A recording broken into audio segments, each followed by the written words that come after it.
tidak hanya pahala yang besar yang kita dapatkan para hadirin, masih banyak janji-janji Allah bagi mereka yang mau belajar ilmu, sebagaimana dihadirkan satu hadis Nabi oleh Syekhana Hasyim Asy'ari, pendiri Nahdlatul Ulama, dalam kitabnya Adabul Alim Al-Muta'allim. Beliau menghadirkan satu hadis Nabi yang Nabi Muhammad SAW bersabda, hudur majlisil ilm, hadir di majlis ilmu itu lebih baik daripada solat 1000 rakaat, lebih baik daripada mengantarkan 1000 jenazah, dan lebih baik daripada menjenguk 1000 orang sakit.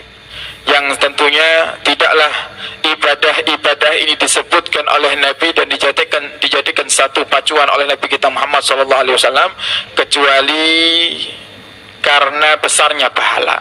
Tidaklah ibadah 3 tadi, yaitu salat, kemudian menjenguk orang sakit dan mengantarkan jenazah, dijadikan satu patokan oleh Nabi dengan banyak ibadah-ibadah yang lainnya, kecuali karena besarnya pahala bagi orang-orang yang melaksanakannya. Di antaranya para hadirin menjenguk satu orang sakit. Di saat kita keluar dari rumah, kata Nabi Muhammad, untuk menjenguk satu orang yang sakit, itu malaikat Allah Subhanahu wa taala mereka menyeru dan mereka mengatakan, selamat wahai hamba Allah yang engkau ingin niat menjenguk saudaramu, bahwasanya saat ini Allah sedang menyiapkan tempatmu di surga. Ini satu orang sakit. Duduk di majelis ilmu semacam ini, kita lebih baik daripada menjenguk lebih daripada 1000 orang yang sakit. Sehingga tentunya orang-orang yang hadir di majelis ilmu, mereka adalah calon-calon penghuni surganya Allah Subhanahu wa ta'ala. Mengantarkan jenazah, takziah, menyolati jenazah, itu pahalanya 1 qirat, pahalanya 1 gunung.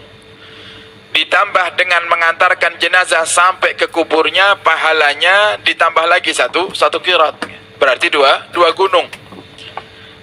Duduk di majelis ilmu lebih baik, kata Nabi Muhammad, daripada mengantarkan jenazah 1000 jenazah. Nah, sekarang berapa gunung pahala yang kita dapatkan dengan kita duduk di majelis ilmu. Akan tapi para hadirin, tidak ada satupun ibadah di dunia ini yang tidak ada ujiannya, pasti. Sehingga Nabi Muhammad mengatakan, surga itu dikelilingi oleh perkara-perkara yang banyak tidak disukai oleh manusia. Jadi kalau kita ingin melakukan perkara-perkara yang akan menuntun kita menuju surganya Allah Subhanahu wa ta'ala, berarti kita akan melakukan perkara-perkara yang terkadang berat untuk kita lakukan. Sekarang kalau kita ditanya para hadirin hadirat, enak mana kira-kira, tidur di rumah apa duduk di majelis? Ya, mungkin karena capeknya kita enak tidur di rumah, gitu.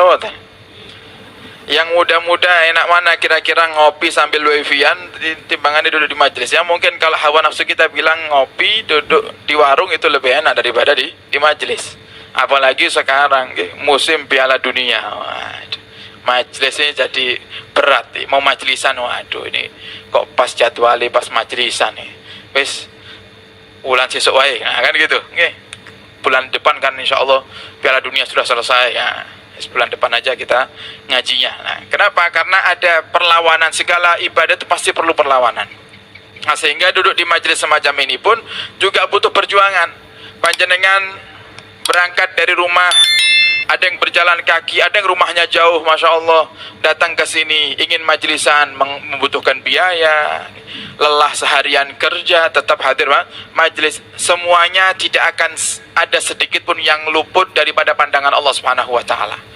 Sehingga semakin kita memperjuangkan diri kita untuk bisa hadir dalam keadaan kita yang sulit, capek, lelah dan lain-lainnya, tentunya pahalanya pun lebih besar. Sehingga para hadirin, kalau hitung-hitungan pahala yang datang ke majelis ini dengan membutuhkan biaya, membutuhkan tenaga yang lebih, dengan yang hadir yang mepet masjid, rumahnya ya berbeda pahalanya. Kenapa? Kaidahnya al-ajru ala qadri ta'ab. Pahala itu tergantung capeknya. Makanya kenapa haji itu Nabi katakan al-hajju jihad.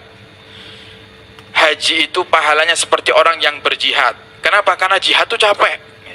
Jihad itu taruhannya nyawa. Sama haji pun juga seperti itu. Haji itu capek. Lebih-lebih kita tinggal di negara kita Indonesia yang mayoritas kaum muslimin, yang kalau mau haji harus ngantri puluhan tahun. Masya Allah, sekarang saya dengar kalau nggak mau haji ngantrinya 30 tahun, Pak. Kalau sudah umurnya 40 tahun, nunggu 30 tahun berarti 70 baru berangkat. Artinya sudah lemah di tubuh kita nih.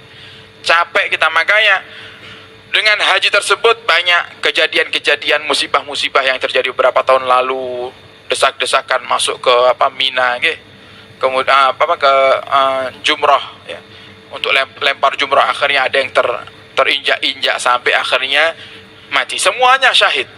Makanya dikatakan haji itu pahalanya seperti jihad. Kenapa? Karena lelah, karena capek, butuh biaya yang besar. Tidak hanya sekedar biaya yang kita bawa atau kita bayarkan untuk naik pesawat dan biaya makan di sana, tapi kita juga harus memikirkan bagaimana nafkah anak istri di rumah selama kita pergi haji, bagaimana kebutuhan-kebutuhan yang lain yang harus kita cukupi, dan itu adalah suatu kewajiban. Sehingga para hadirin pahalanya pun besar. Sama, hadir di majelis semacam ini semakin berat rintangannya, semakin besar pahalanya. Kemudian para hadirin, dengan banyaknya pahala yang dijanjikan oleh Allah dan Nabi kita Muhammad SAW dalam majelis ilmu, maka sekarang kita harus menjadi orang yang cerdas. Kira-kira gimana caranya kita duduk di majelis ini, tapi kita bisa mendapatkan pahala yang lebih dari hitungan satu orang. Kalau kita hadir sendirian ke majelis ini, para hadirin, kita dapatkan janji Nabi yang begitu banyak tadi. Kira-kira sekarang bagaimana kalau seandainya kita besok di pertemuan akan datang, kita bawa 2 orang, kita bawa 3 orang, kita bawa 5 orang. Oleh karenanya ini satu cara untuk kita mengumpulkan daripada pahala tanpa kita harus mengeluarkan tenaga yang banyak.